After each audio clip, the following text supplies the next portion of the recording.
ஃபுல்லா இருந்த இவ்வளோ வெள்ள முடிய வெறும் 2 மணி நேரத்துல நேச்சுரல் ஹேர் டை யூஸ் பண்ணி இந்த அளவுக்கு மாறிச்சுன்னா நம்புவீங்களா? பிளாக் முடியல அப்படியே தான் இருக்கும், ஆனா ஒயிட் முடியெல்லாம் டார்க் ப்ரௌனிஷா மாறி. இன்னொரு விஷயம் சொல்றேன், நீங்க நேச்சுரல் ஹேர் டை யூஸ் பண்ணா கூட அது இன்ஸ்டன்டா உங்க ஹேரை பிளாக் ஆகுதுன்னா கண்டிப்பா அதுல கெமிக்கல் கலந்துருக்கும்.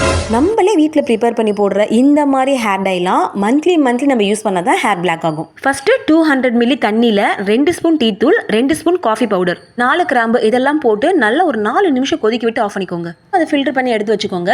இப்போ ஏதாவது ஒரு நல்ல பிராண்ட் மருதாணி powder 2 spoon, indigo powder 4 spoon, அப்புறம் லெமன் ஜூஸ் 1 ஸ்பூன். உங்ககிட்ட ஆலிவேரா ஜெல் இருந்துச்சுன்னா அது 2 ஸ்பூன் எடுத்துக்கோங்க. நம்ம ஃபில்டர் பண்ணி வச்சிருந்த அந்த டிகாஷனை எடுத்து இப்போ இதுல கொஞ்சம் கொஞ்சமா ஊத்தி நல்லா மிக்ஸ் பண்ணிக்கோங்க. லம்ஸ் இல்லாம நல்லா இந்த மாதிரி மிக்ஸ் பண்ணி எடுத்துக்கோங்க. ஒரு 5 மினிட்ஸ் இருக்கட்டும். அதுக்கப்புறமேலுக்கு இந்த பேஸ்ட் எடுத்து நீங்க அப்ளை பண்ணிக்கலாம். இது 2 பேருக்கான அளவு. இது அப்ளை பண்ணும்போது கொஞ்சம் கூட ஆயில் இருக்க கூடாது, அதனால முன்னாடி நாளே நீங்க ஏர் வாஷ் பண்ணிக்கோங்க. இது அப்ளை பண்ணிட்டு 2 மணி நேரம் அப்படியே விட்டுருங்க. அதுக்கப்புறமேலுக்கு ஷாம்புலாம் போடாம நார்மலா ஹேர் வாஷ் பண்ணிக்கோங்க. 2 மணி நேரத்துக்கு அப்புறமேல பாத்தீங்கன்னா உங்களுக்கு ஹேர் நல்ல சேஞ்சஸ் தெரியும். ஒயிட் ஹேர் எல்லாமே டார்க் ப்ரௌனிஷா மாறிடும்.